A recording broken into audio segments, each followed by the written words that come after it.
All right. It's that time. It's time for Beyond Sight and Sound. Let's do this.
Hey boys and girls, we are going to talk about S&W shooters and prospectors.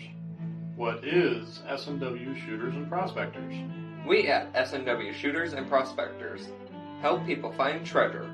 Did you say treasure? Yes, treasure. Just listen to this amazing review from our happy customer, Jackie Sparrow. Chocolate ship shape and a pleasure to deal with. I was able to buy everything that I needed at prices that were shillings less than others. I found my 9 pieces of meat in no time. Savvy?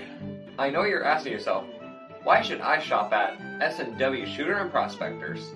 Chuck Smalley has over 45 years of metal detecting experience. He works with each customer one-on-one to customize their setup to match their skill level.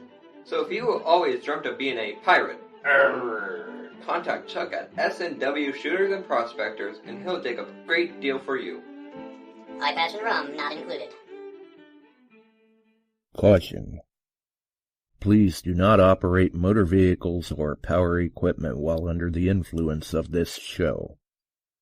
Listening to this show could cause side effects such as bouts of laughter, violent binges of cabin fever, and even dreams of silver and gold.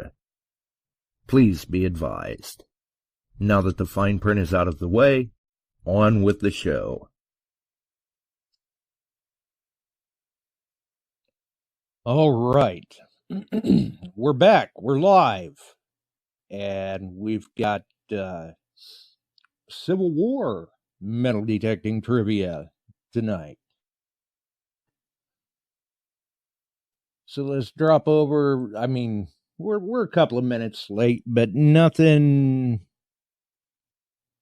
terrible. We kind of got sidetracked talking about some things before the show. So, let's see here. Before we get Chuck in, let's do a check on the audio.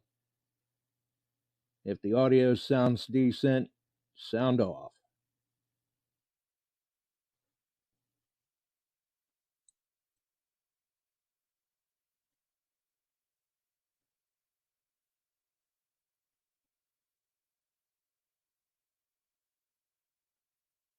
Man, everybody's dropping in. Okay, we've got the green light from the Ohio Relic Hunter, so audio's good.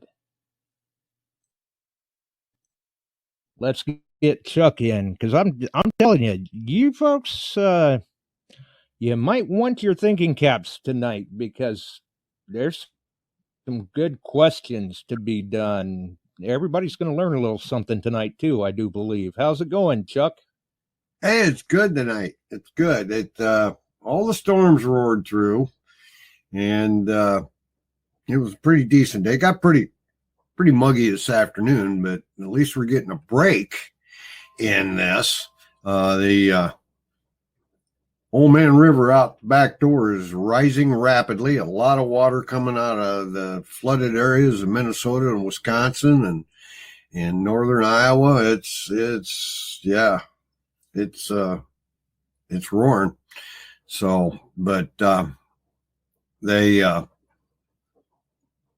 we're supposed to crest around July 4th, 5th in around 20 feet or so, which is 10 foot above normal stage, almost 11.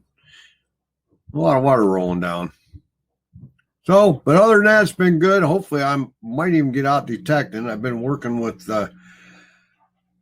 gold and testing it on the Manticore and different things, especially 1 gram, sub-gram, and larger nuggets. And I took them and I put them in holders and I buried them. But it's not a fair test to the soils here versus the soils in Alaska or Arizona or relics in Virginia and things like that.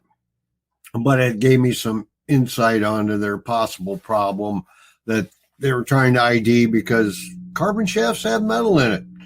And if you take a carbon shaft off, get it away from everything, put a pinpointer on it, it'll chatter. So, but it is not affecting the performance at all for me. Good. That I can see. Well, at least it gives you a general idea of kind of what to expect in Alaska. Right. And that's about all we can hope for. Mm-hmm. Gotta try the machines out, see how they work, hope that they perform, hope for the best.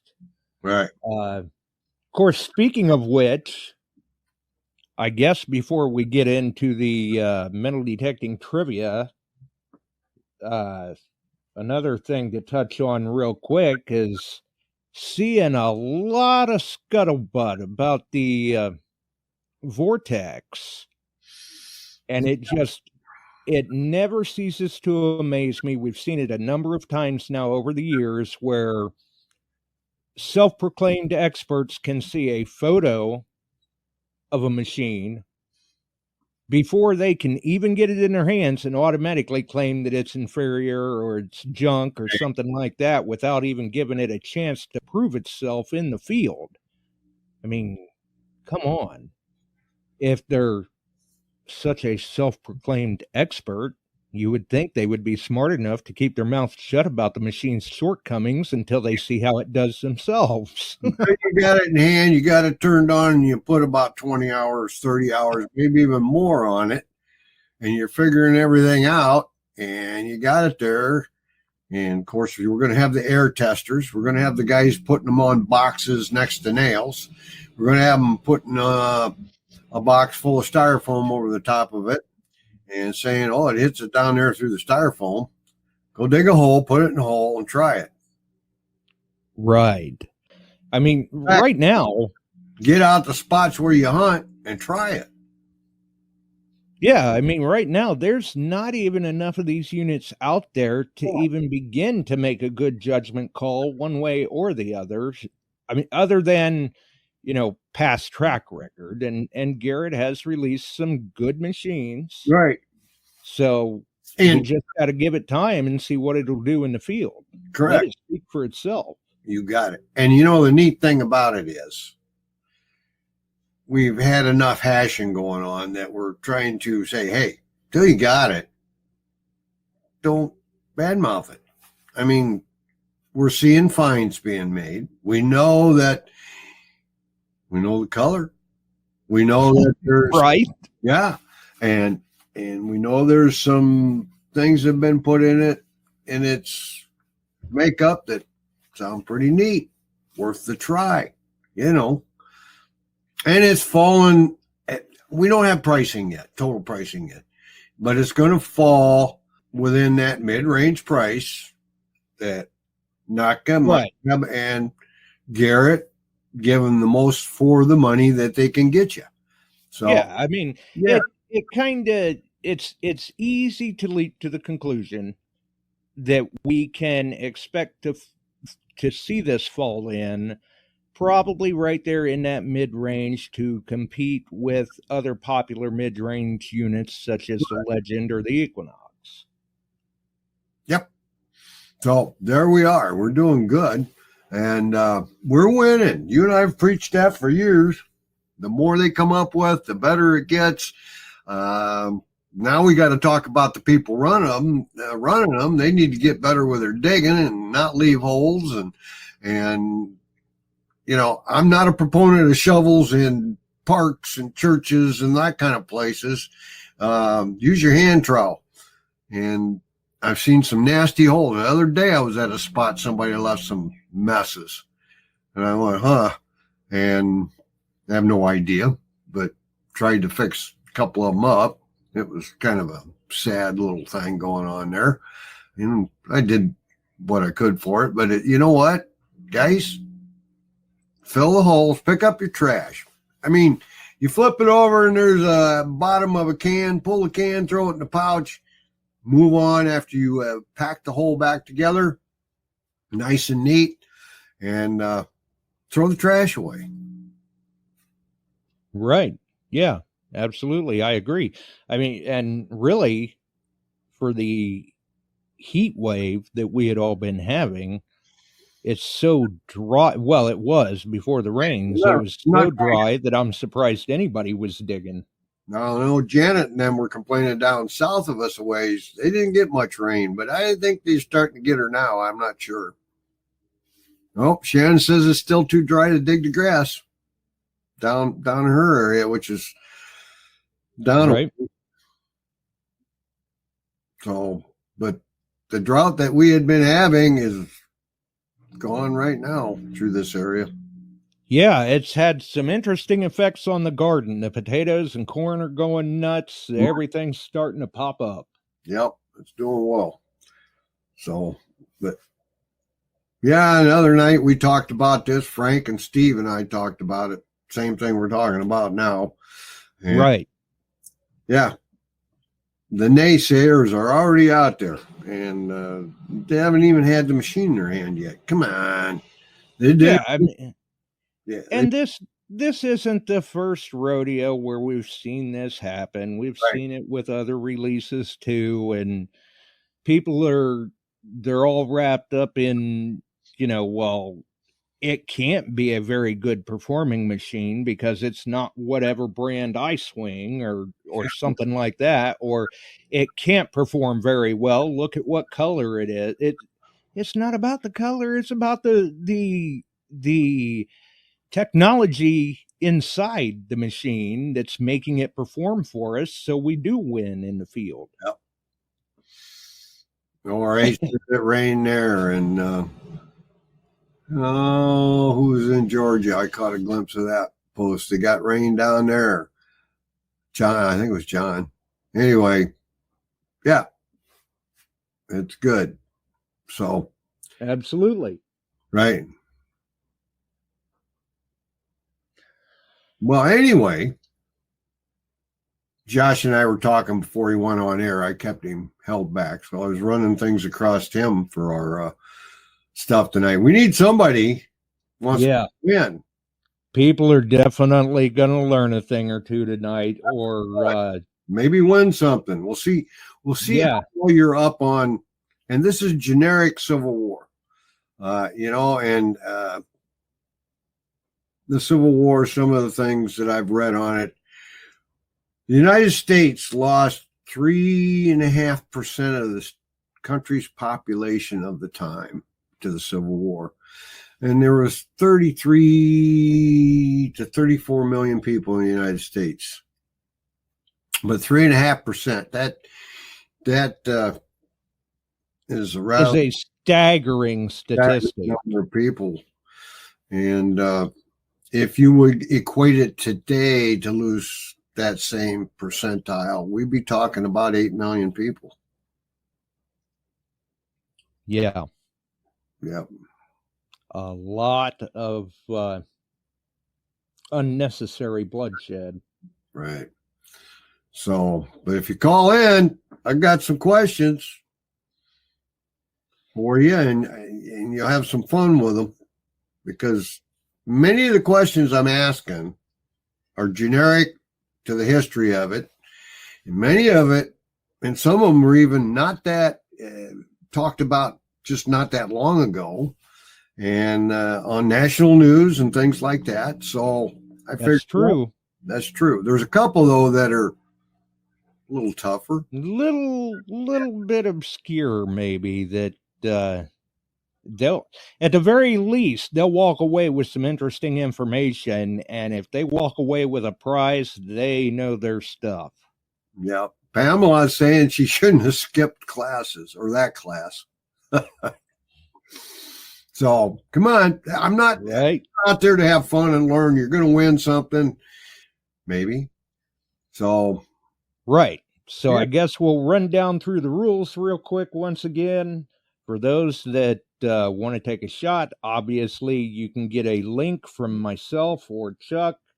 Yep. It may work easier to get it from me. I don't know. But do not message me on Sight and Sound. Message me at Josh Kimmel. You'll link into the show. You'll receive 3 questions. You've got 30 seconds for each question. There may be a little bit of leeway there.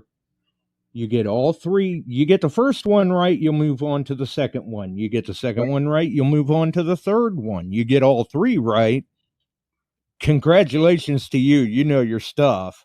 Everybody else has learned a little something, and you walk away with a prize. It is open to people in the lower 48. Correct. And no help from the chat. You won't know what the questions are until you get in here. I'm going to try and count you down for 30 seconds here. I thought I brought the clock down. So anyway, find somebody that wants to come in. Come on in. We got some stuff. Oh, John Ramoska's in the house. I see that. Yep. So they can either message me, they can message you, they can put it in the chat that they want to take a shot at it. And if I can get to them, I will try to get them a link. We'll try to keep an eye on the chat anyway and see.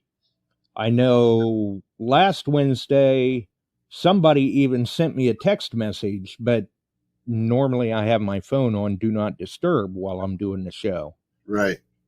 So they're going to have to message me through Facebook Messenger or put a comment in the chat about it. And if we catch it, we'll try to get them in and we'll see how it goes. But I guarantee it is definitely some interesting information. We were running through them before the show, and some of them you may have to put your thinking caps on about. Others, regardless of whether or not anybody wins or loses, everyone that's listening is going to find themselves enlightened, I do believe.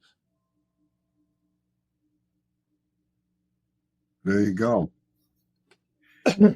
Ian says, first question or point is getting the link. That means I was 3/4.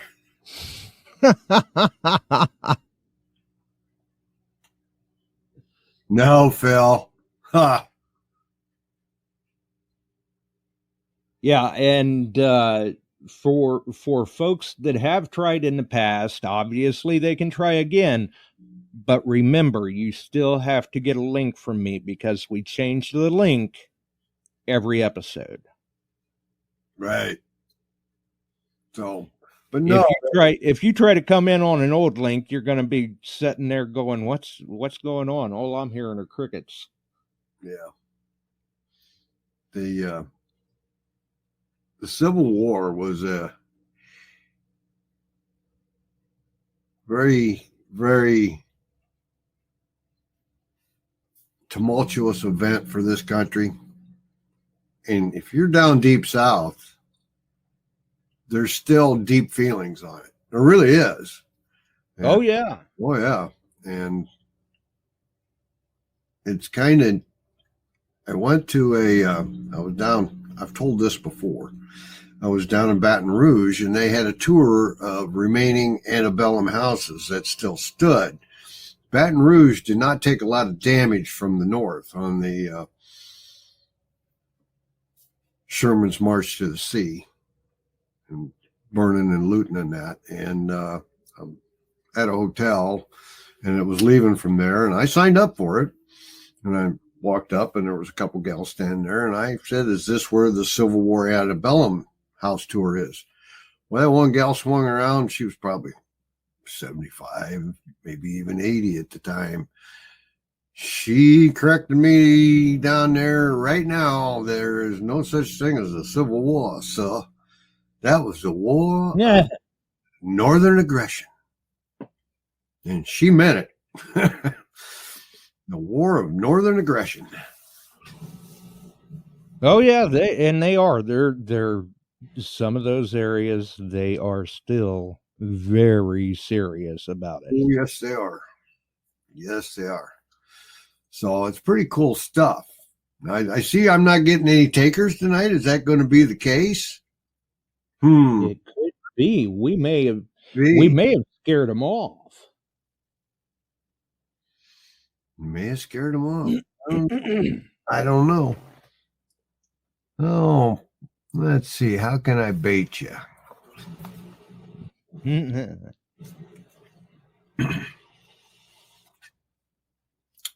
I mean, that and those feelings, they still run so deep, in fact, that if you get down in the right places, they know you're from the North because you'll stick out like a sore thumb. They do.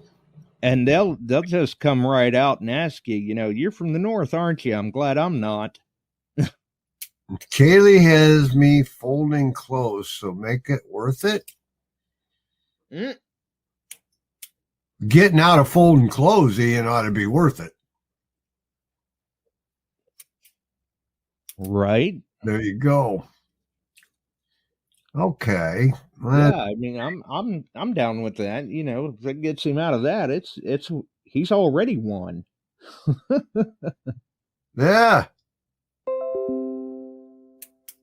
What the hell? Working fine here. Somebody else went dark or something. No, we're still on, John. We're still on. Yep.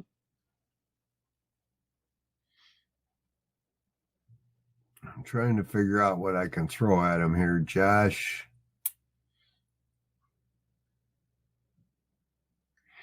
Okay. I'll do a little different for this one. Uh-oh. This is easy. But you got to call in. Don't put it in the chat. If you think you know this, and you call in within 1 minute, and I'll have you watch the clock there. Well, they've got a link in, so it may take them a little bit of time. They got a link in. I'll make an easy one for you. What year and time, and you can find it quickly. What year and time did the Civil War start?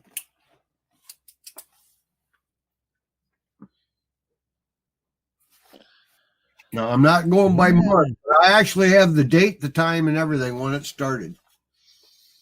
So if you've got it, get with Josh and link in. Right. And if you answer the two other easy questions with it, you got to get the year. So no, don't put it on the page. Link in with Josh. Right. Can't be doing anything like that. Otherwise, you may find out you that got to talk with us. Don't get to do anything. Yep.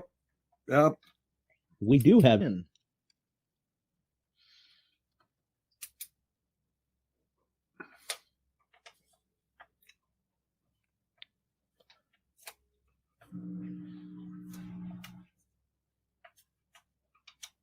You have to message Josh. He'll send you a link, and you get online with us, and then there'll be a couple other questions. So I will see. Yeah.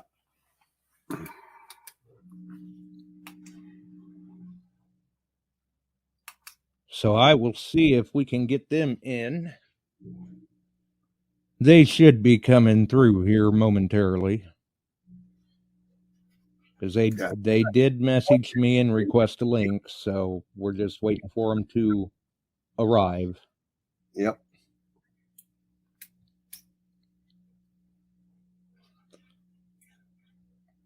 And this person, they are in the right region of the country, so to speak, to where they should know a little bit about things tonight. So we'll get them in here. Ian? Yes, I'm there. We go. How's it going? You're out of folding clothes. Yep. You suckered me in, guys. I try. Yeah. All right, so we're going to see if my rough history knowledge is good enough for this first question. But April 12th, 1861. April 12th, 1861. According to what I had researched, and I've seen this twice, different things, it started at 4:30 p.m. They started firing upon what fort? Fort Sumter. You got it. You got it.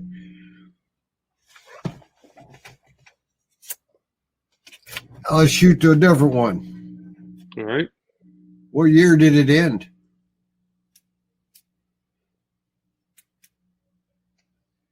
Oh, jeez.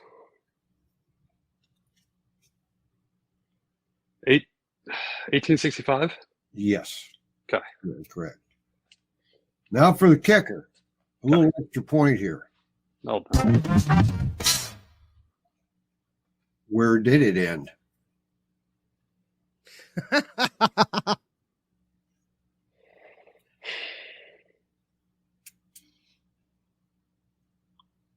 That one I don't know. We need a Jeopardy theme. There you go. There you go. We have to acquire that.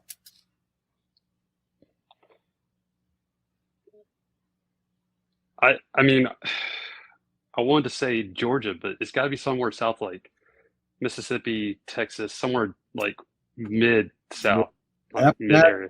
Appomattox Courthouse, Virginia. Okay. Yep. And it was on June 2nd, 1865. So even I get to learn stuff now. Yep. June 2nd, 1865.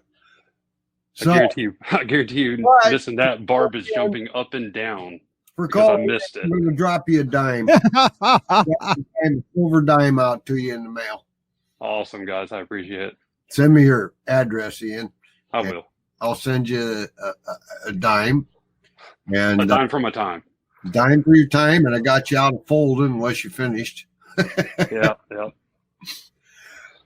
I appreciate it, guys. In the background, I've got laundry. Right, he learned how to get out of folding clothes. Yeah, man. Yep. All right, guys. Y'all have a good one. Okay, bud. All right, Glendon keeps answering things online. All right. It was worth a shot. So Glendon, call in. He keeps answering everything. I'm not sure how to get a link to them. I'm not sure who they are. Appomattox was stacking Army of Northern Virginia, but not the end of the war. I have an exact date for the end of the war. It took a long time to truly end it.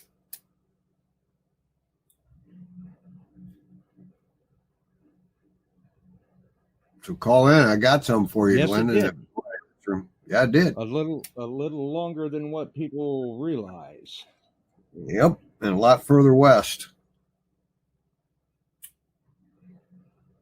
All you got to do, Pamela, if you want to get in, is send Jeff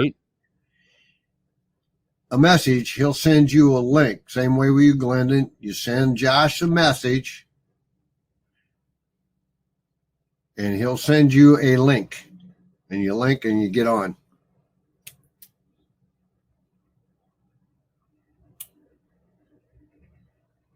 Which I'm pretty sure that Pamela has won on the show before, so we should have a message history. Yeah. And we She got should Glendon. be able to find me. How do you call in? You link And in. for Glendon, I'm not sure, but If you got a camera and that kind of stuff on your computer. but it's not that hard to find me. And they don't even have to have the camera necessarily. Ian just did it without a camera. Yeah. Or he had it turned off. Well, yeah, a mic, I should say. You got to have the mic. She called 309. You want to explain how to link them again so that Pamela and Glendon understand it? I don't know. I was going to say, I don't know anything about 309, but basically, if they message me on Facebook Messenger, Josh Kimmel, you can't miss me. It's the profile picture is the same as what you're seeing on your screen right now, that the audio waves are moving around. And you'll send me a message, request a link. I'll send you a link, and that will bring you directly into the studio where you will be able to answer said questions.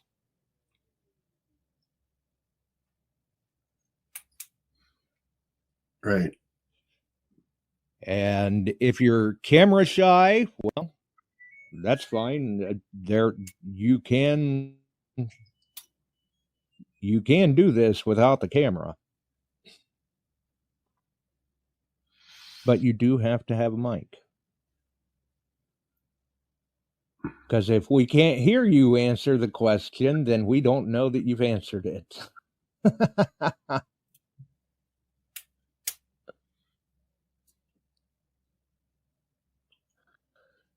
So we'll see what happens.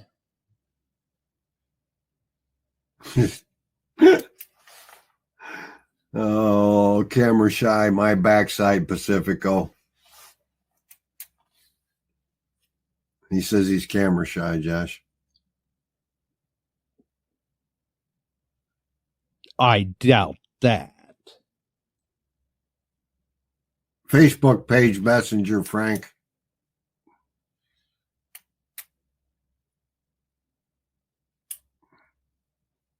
Yeah, they can't send me a text message through my cell phone. Normally it's on Do Not Disturb during the show.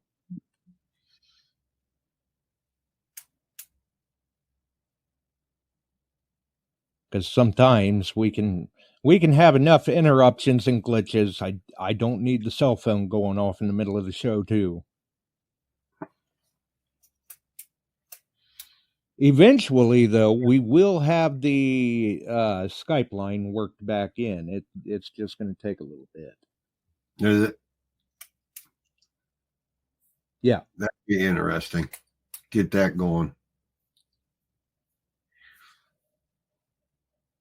Get that going. Hey, Glendon. He just said, hey, Chuck. I say, hey, Glendon. What's up? So,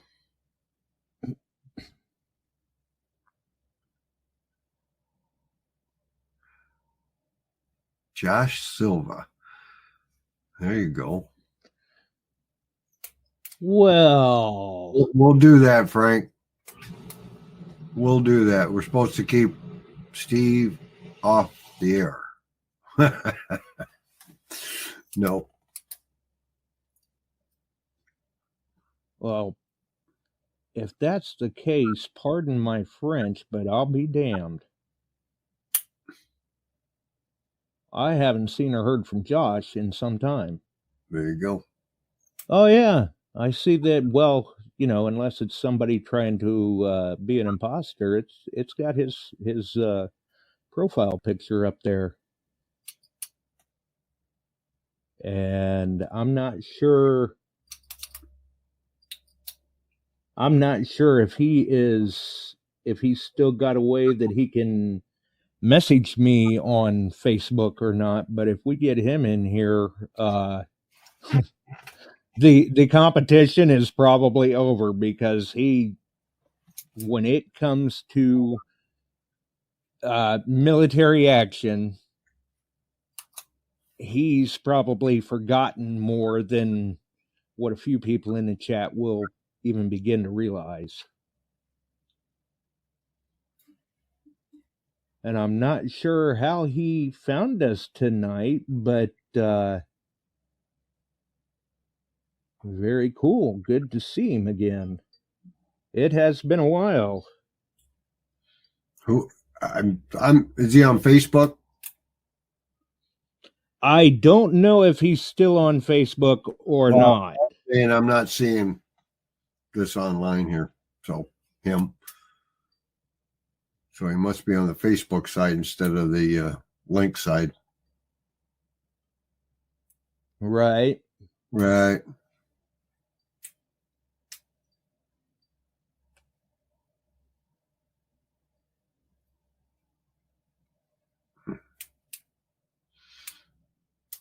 There you go, Barb. Yeah. Definitely Virginia, Barb. So I guess nobody's wanting to call in. Shoot that down. Right. And I'm not sure how this is going to work. Give me a second here. To get in. Sorry, that's confusing, folks. I don't want to do that to you. Whoops. What's that? Oh, I say call in. I shouldn't say that. They should ask for the link and we'll link you in.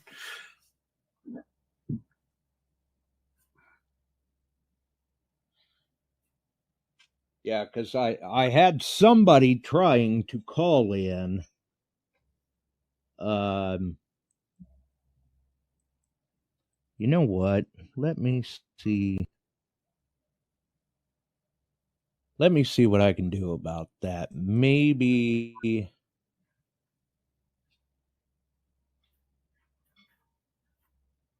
No, Pam, I'm not going to take me a minute. A little bit.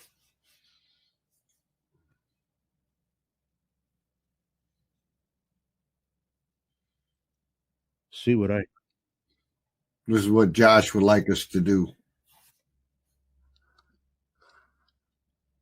And it also makes it too easy for you to get in and do a Google search.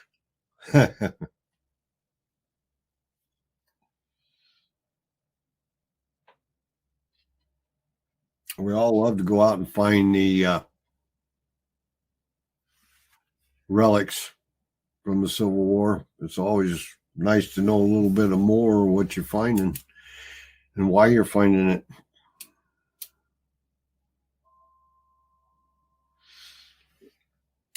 Do any of you out there know if you had in your past family members that were involved in the Civil War? That's an interesting one.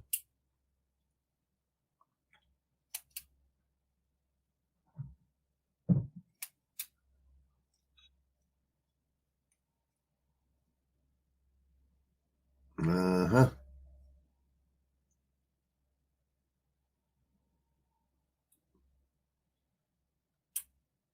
Cool.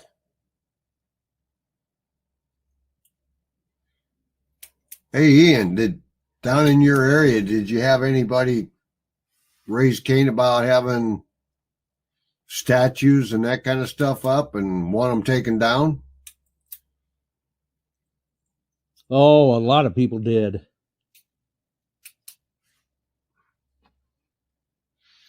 Mm-hmm. Mm-hmm. John's family came across after World War I. That's cool. Glendon had a Lieutenant Daniel Lafayette Rogers. That's neat.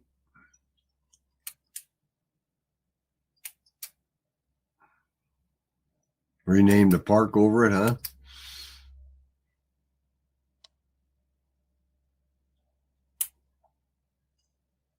Had a great-great-grandpa die. Oh, there's Steve. Where's Steve? Steve Zulik, then. Yeah, he just tried to call in. If he checks his Facebook Messenger, he's got a link. Cool. that's what kind of pulled me away, because I'm like, well, I know I've got a contact path for him where I can get him a link. I had an uncle that fought Civil War on Union side. He was decorated with a Congressional Medal of Honor. And out in Jersey, there's a bridge named after him. I'd have to look his name up even now. I haven't looked back into that for a while. Then another one that was a reporter out of Boston that followed Union troops through everything for a Boston newspaper. Right. Yeah. Your family lineage ran quite a ways back in the founding of the country, so to speak. Yeah, way back. Way back. They were persecuted out of Scotland, forced into England. Cromwell forced them down through. They came to the Americas, and this was on Mom's side. And there were Hales and Bowlings that came over very early. And my uncle's, I don't know how many greats that is back. This is Nathan. A lot. Nathan Hale. Yep, a lot. A lot. Great patriot, not the best spy. He got caught. Well, Yep. we can't be great at everything. Nope.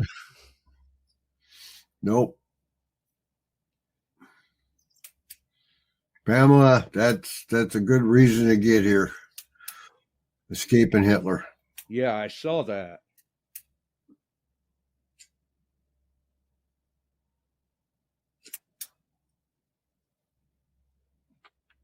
Well, Wow. I don't know. I mean, I know Steve had tried to call in through Skype, but like I said, I don't have that line tied back into the show right now. Mm-hmm. I could have tried to work it in tonight, but I've actually got that unhooked from the mixer right now. Cool. Oh, wait a minute here. What do we have? What did I just do? I know not what I did.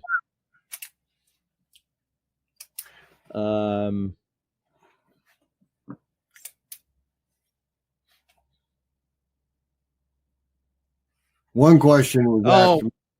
Oh, go ahead. I was going to say, oh, what the heck? Somebody just sent a message and says, hey, I'm here if you need me. It's Steve. Steve So says, we'll let them drop in. I have. Do what? Steve just posted on there. It's the only number I have. Right, but I sent him a link through Facebook Messenger. Yeah, if you look at your Facebook Messenger, Steve, you've got a link. You click on the link, it brings you to a screen, and he'll put you in.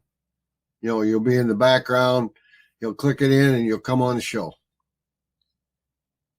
Which I'll have to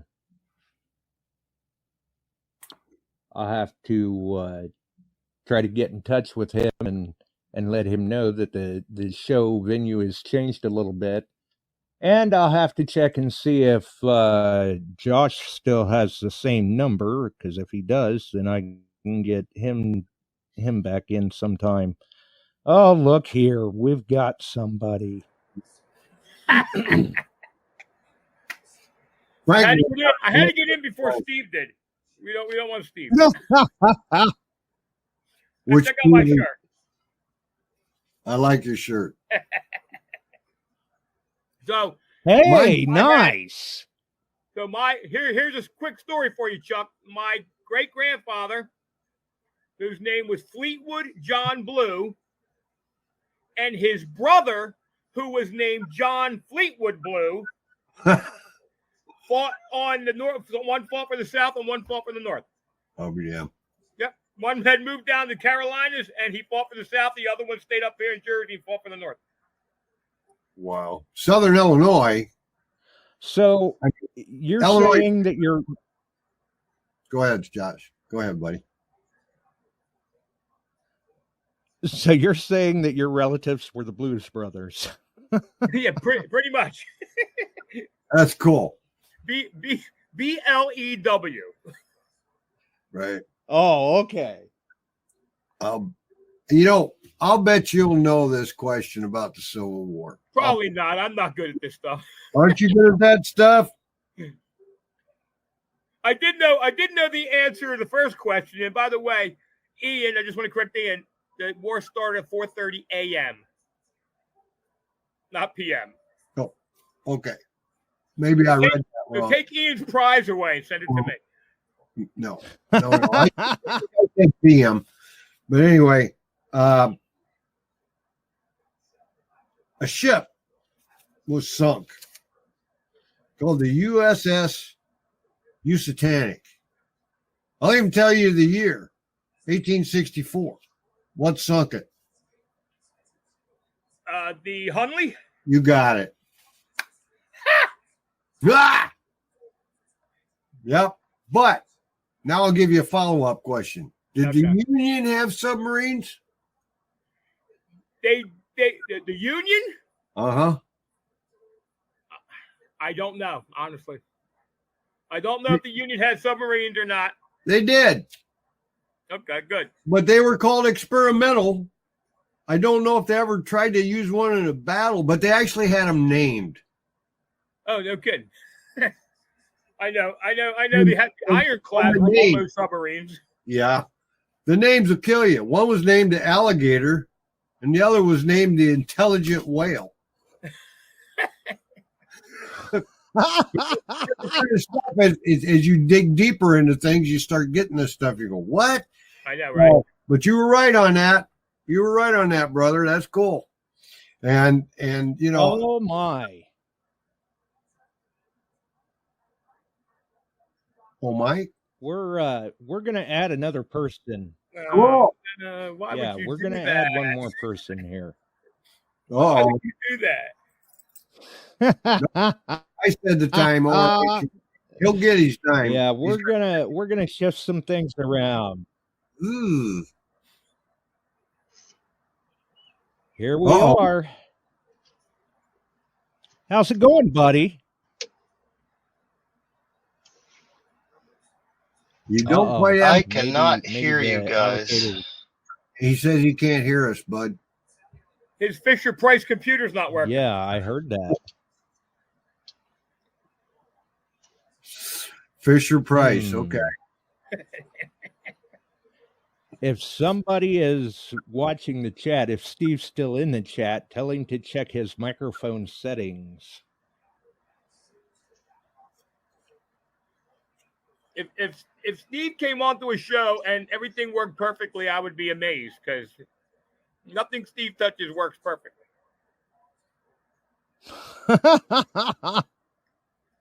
But he did want me to pass along a message. He told me how he asked me to tell everybody how wonderful I am and that I taught him everything he knows about detecting. He made sure he wanted me to pass that along. Well, his microphone shows shut off. That's good. I can see that here. Steve, you shut off your mic. But anyway, Steve's gone. We lost him. Put him back on. I didn't do that. He did that. Phil. So yeah, he did that. The one other thing, I was doing some lookup. I have a couple.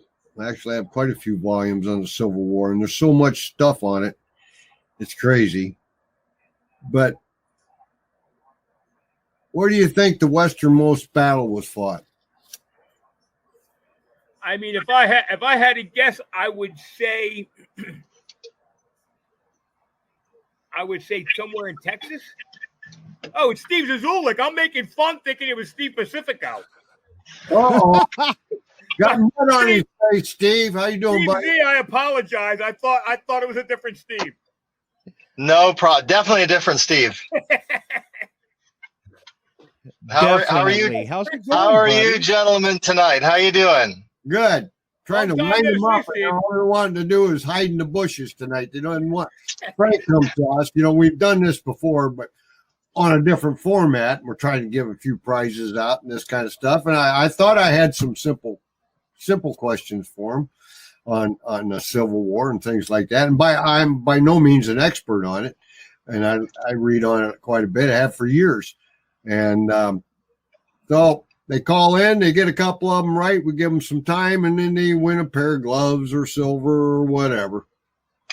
Well, I noticed it was Wednesday night, and I knew the boys would be on, so I thought, maybe I'll try. See how you guys are doing. Good. How you been? Yeah. That's the question. Where you at? I have finally surfaced. I've been off the grid, as everybody knows, for a little while. Yeah. Yeah. So, yep, everything's great. Everything's good. Good. You know, Ryan and I are still diving. Good. Right. We're still out there trying to find some gold. And, we were just in Curacao about 3 or 4 months ago, which was beautiful. I don't know if anybody's been to Curacao. It's just off the coast of Venezuela. Yep. Aruba, Bonaire, and Curacao, the ABC Islands. It's a Dutch island. Beautiful, guys. I don't know if you ever get a chance to go. But I go to Aruba. Aruba's beautiful. Aruba's I neat. stopped I in love Aruba. Curacao on a cruise once.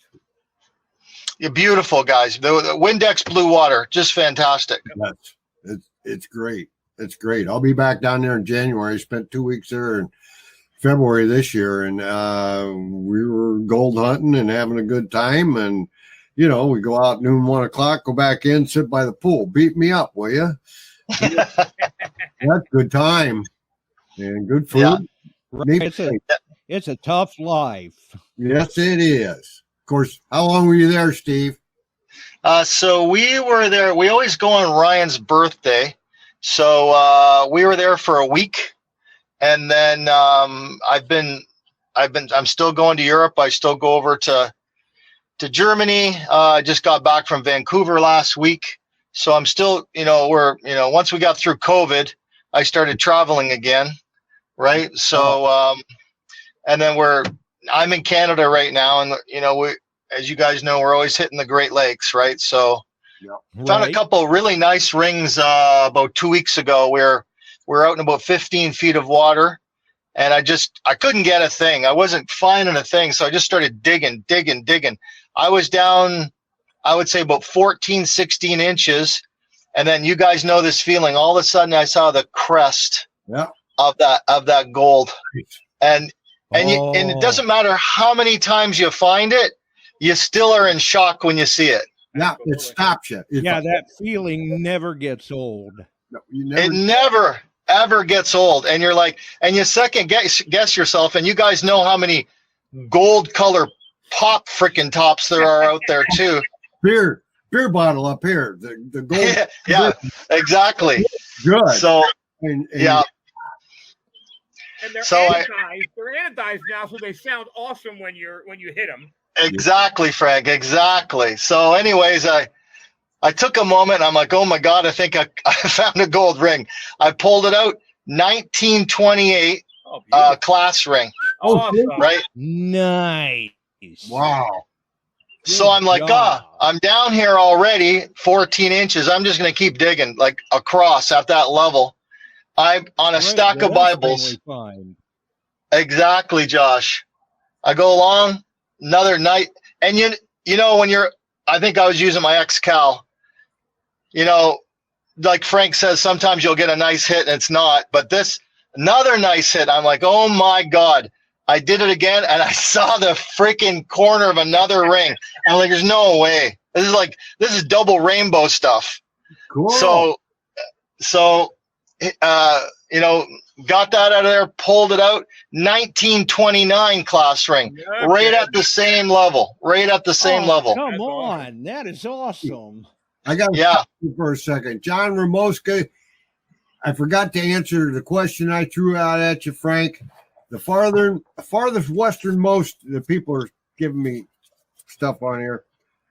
Battle was at if I pronounce this right, Picacho Peak or Picacho Pass at 50 miles northwest of Tucson, Arizona. It was no kidding.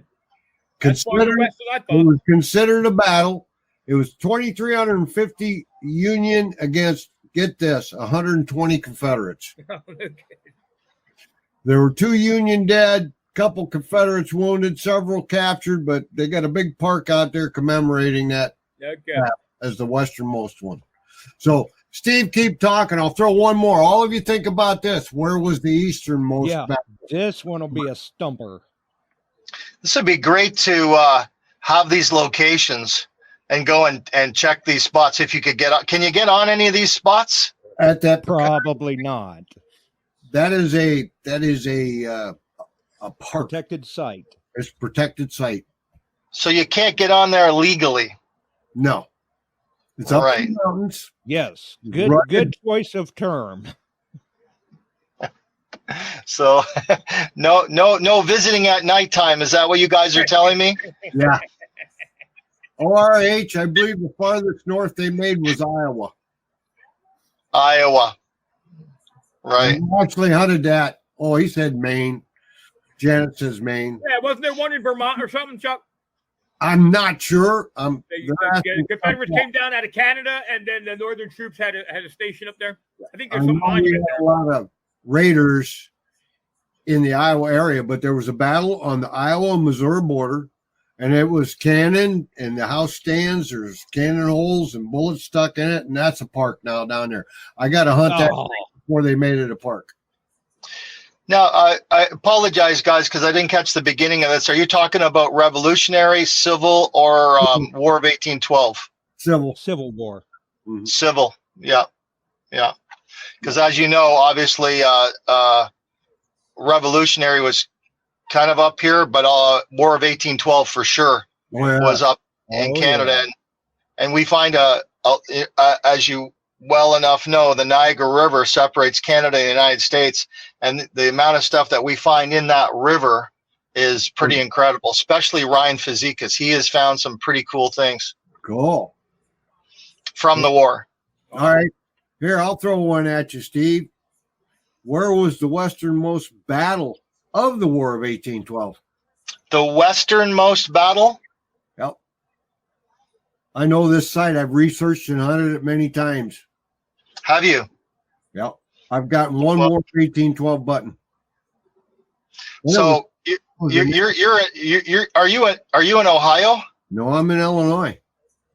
Oh, you're in Chicago country. No, I'm 180 miles. I do not claim Chicago at all. West. The Mississippi River's out my back door. You got me there. What is the most western battle? Campbell Island, Mississippi. Campbell. And it was 2-day battle from Credit Island to Campbell's Island. The British had cannon. They were trying to shoot the front boats. They had the Indians helping them. They attacked. They killed women and children, some soldiers, volunteers. There were only 4 U.S. regular soldiers with a group of volunteers, and the Brits were here with a dozen Brits and 120 Indians. And that was on an island. Yeah, and the Mississippi River. Yeah, good. Boy, that would be nice to dive. That would be an incredible dive around that island. They have recovered cannonballs around the island because the U.S. got on that island and the Brits were crossed on the Iowa side shooting over.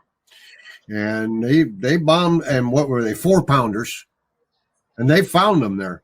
And there's a big monument on the island, and I found a few things. I found round ball that measured to British size, and I turned it into the arsenal, and they've got a guy that's an expert on all this stuff that researches all this, and he puts on a heck of good talk and has all the stuff on the War of 1812. The other one on the Mississippi River was up near Prairie du Chien. Boy, you've got a lot of information. It's fun. Yeah, it's fascinating. It's fascinating. Yeah, and probably some interesting spots for you to dive too. Yeah, I know. That's what I'm thinking about. Steve, I'm thinking Campbell Island. Mississippi River up here, don't expect sand. Yeah, I would think it's a bit murky. Hit mud. Yeah, that's what I would guess. Yeah, brother. I mean, you're not down there nice stuff. You're grabbing handfuls going, what the heck is that? Oh, man. Ugh. But there are sand beaches. But the thing is, it's very rocky down through that area.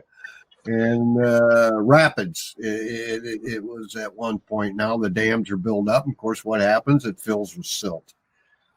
Yeah, you wouldn't be able to see very well in there. Not a bit. It's true dark water diving.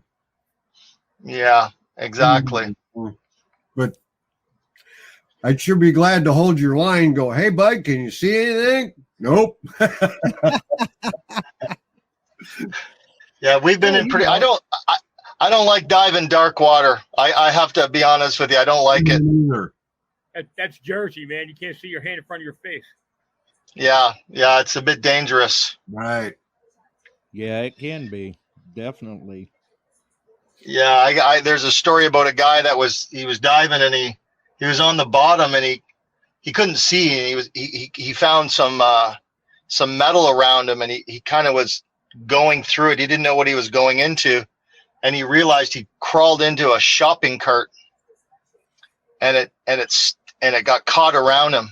Ooh. And would you believe this guy was able to stand up and walk up to the wall where he came in, and his buddy seen him and got him out. Oh, good. That's great. Wow. Yeah. Not everybody's that lucky. Yeah, for sure. Right. Wow. Close call.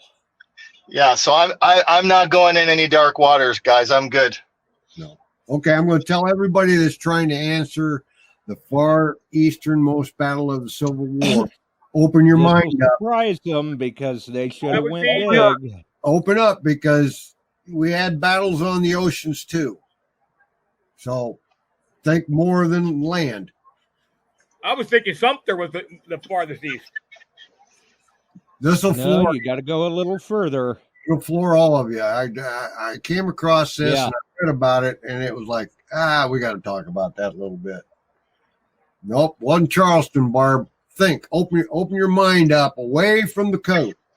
Right, you got to go bigger. Go bigger. So anyway, broaden your horizon.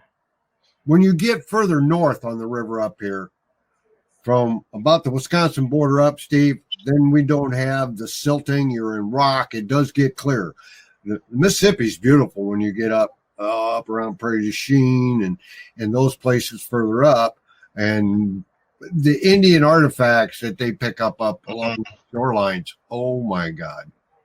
I love that. Oh yeah. Oh my God. Prairie du Chien. And Prairie du Chien dates back into the 1600s, Steve. Yeah, that's incredible. Yeah, the native artifacts will be fascinating. Well, the French fur traders came through there using the Mississippi River to go up into Canada and back. And Prairie du Chien was one of the biggest rendezvous points every year for fur trading to come in. And that's in Wisconsin. Yeah. Quick. I don't want to hijack your show. I'm going to leave after this. Great. You guys are fun. Yeah. You guys. I'm gonna listen to you guys. I always love listening to you guys. You know, maybe one night we'll have an actual dive show if you're interested or something like that. That would be. Yeah. It's been a while since we've done a dive show. We should do that. Oh yeah. Yeah. I love it. Let people see what you find in the depths out there. That's cool. Yeah. Yeah. So I'll let you guys go, and you have a great show. It's always good to see you guys and hear you guys. God bless you guys. Okay. Thank you, and Steve, thank you for the kind words, and God bless you and everybody, and have a great one. And go find some stuff so when you come on the dive show, I'm sitting here drooling. Okay, I'll look. Okay, guys. See you later. All right. Later. We'll talk again soon, my friend. Yeah, absolutely. Okay, see you later. I'm going to bail too, Chuck. You guys can get somebody else on. Where was the easternmost battle? Easternmost You'll battle. You'll never believe it. Easternmost battle was between two ships, the CSS Alabama and the USS Kearsarge, off the coast of France near Cherbourg. No kidding. And I believe the Kearsarge sunk the Alabama. No kidding. See, that's why I said everybody's going to learn a little something tonight. We had blockades and runners that would go over and bring stuff back, and we put ships out looking for them. And that is the farthest easternmost battle. That's crazy. I'm going to cut out too. I've got a late night of building boxes and headphones tonight. Yeah, we're over time limit anyway. Ian, send me yours. Thanks, guys. Thanks for having me on. Frankie, have a good one. I need to talk to you. I'll give you a call. All right. Wow. So that's you come across and you go, whoa. Right. So, right. We were starting to stack them in there, and man, been a while since we've heard from Steve. And great to hear from Steve. Oh yeah. And I gotta say that just life. The man goes all over, him and his friends, and he gets out there and he finds great stuff, and he's always great to talk to, and he's knowledgeable, and he's a good diver. Constantly. Yep. Constantly. Good night, Tom. It's been a while. I mean, we got to spend quite a bit of time together out in Massachusetts. No, what's that been now? That's been about 8 years ago. Man, time flies. Yeah. But it just kind of floored me to find out that Josh was in the chat tonight. I'm gonna have to see if I've still got a contact point for him. It has been forever. Like forever. Probably about about that long. Yeah. But there again, great guy. He definitely knows his military history. Josh does. And Steve, I mean, he's made some pretty nice 1812 finds himself. Yeah, and I follow. He's got enough of them. He just kind of brings them home and chucks them in the washer every now and then, runs them with the laundry. There you go. I follow that 1812. There's a couple battle sites here, a lot of movement, a lot of interaction with the Brits coming through the area, getting the Indians to side with them, and then U.S. Regulars here trying to move families up north. And they were trying to get them to Prairie du Chien, I think, if I remember right. But the Arsenal, Rock Island Arsenal, puts on a heck of a explanation of the battle and the whole thing. And I've been hunting a couple sites that I have found British round ball. They've got them. There's several of them. That was right across from Campbell's Island. Whether they weren't fired, they had to be drops, and they were firing back and forth on this island. And so it's kind of neat. That's getting back there for the Midwest to be that far back in our quest to become America. Oh, absolutely. And not only that, but to have the opportunity to hunt the area like you did, that's something that not a whole lot of people can say. No. And I had something else asked of me the other day. Pretty and cool. Frank, he wanted to know when we're going to dig some plugs.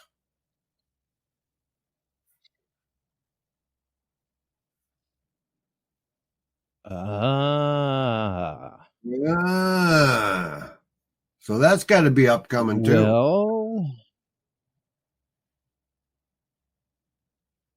yeah.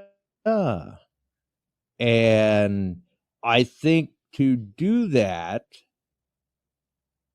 I've got a couple of projects in the garage that I need to get out of the way, and that will give me access to a tote that has it was a higher end video editing system at the time, from back in the day when I was doing video. And that system may be able to handle everything a little better as far as audio video goes. Yeah. And then we can tie the Skype line back in, and we can have them call in for Dig There Your you Plug. go. We got to get that going so they can do the dig the As plug. long as I can handle all the calls. Right.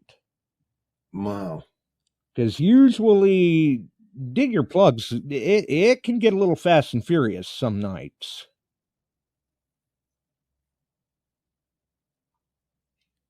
But there's been some nights where it jammed the system. I know there were. Yeah, back when we were on Spreaker, there were some nights where we literally broke the show. Like people were getting messages saying broadcast temporarily unavailable. But we were handling a lot of call volume too for that. Yeah. Well, sure good to hear Steve. And so we'll get you, we'll focus on sometime late summer. Yes, it was. And we'll do some digging and we'll still talk and have people on. You guys got to call in. We'd love to have you on. You all got a story to tell us. Barb's called in, Frank. Right. We had Steve tonight. We've had a couple others. Don't be afraid. Call in. Let's have some fun. Steve, Ian, Jason, and his wife, Melissa. Yep. And we're going to have KG. Hey, yeah. And we're going to have Casey back on coming up here Sunday. He thinks he can make it, Josh. Yeah. Oh, it is Sunday. Okay. It is Sunday. I forgot to tell you. There's a little inside scoop for folks. Little inside watch. There's a little inside scoop for folks. It's really neat. You're going to love talking with him. So we'll continue to go with that. Absolutely. Well, we're over time for a little bit. That's about as long as we've run on the air like this for a while. It's been fun. It's great of Steve to call in. Anybody? Hey, Frankie, thank you. And it's fun. Call in. You can win something. Ian, way to go, buddy. Yeah. He called in. Yeah. So, we're working the format. We got to keep it going. Absolutely. You guys all get out this week. For those of you and the way it sounds, sometime in the future. I know Shannon hasn't gotten rain down there, and we'll have fun. So hopefully it rains for you guys down there, Shannon and Phil. Right. Here it's just about mud. So, yeah, I think it is here too. Yeah. Take care, buddy. Y'all have a safe night. All right. We'll see you, Chuck. Thanks, John, by the way. Wow. It has definitely been interesting. And I'm sure that for some of us, we were able to take a few tidbits of Civil War trivia away that we may not have known before the show tonight. There were some interesting ones in there. There really were. And I'm still great to talk with Frank again. Definitely great to see our friend Steve again. It has been too long, but he does stay pretty busy. And then just the icing on the cake. I cannot convey how good that was to see Josh again. I want to say it's been about 10 years probably since Josh and I had the opportunity to do some hunting together. Wow. Where does the time go? I don't know. Either way, as you heard inside scoop there, We've got Casey from Detecting the Heartland on Sunday to talk about a return and some other things. Who doesn't like to hear about a return? Speaking of which, I know that I had told people I would have the all the pictures and the story up soon, and time has just gotten away from me. I will get that all done soon, though, about the 97-year-old heirloom infant ring that was returned. And that'll be a nice story as well, I do believe. So, I guess it's that time. We have reached the end of our rope, so to speak. If you enjoyed the show, make sure and throw us a like. It does help. It was great to see everyone tonight. Apologies for Sunday, but scheduling conflicts had to get some things done while we could. It keeps me busy. It keeps me very busy. And congrats to Bill. His grill is back up and going the way it looks. Look out for the photos and videos. Going to be some good food. We're out of here. Have a wonderful evening, folks. We sure are glad you found us here tonight. Thanks for dropping by and joining in. If you like metal detecting, treasure hunting, gold prospecting, or even entertaining discussion, check us out Wednesdays and Sundays, 8 p.m. Eastern, on your favorite podcast distribution services.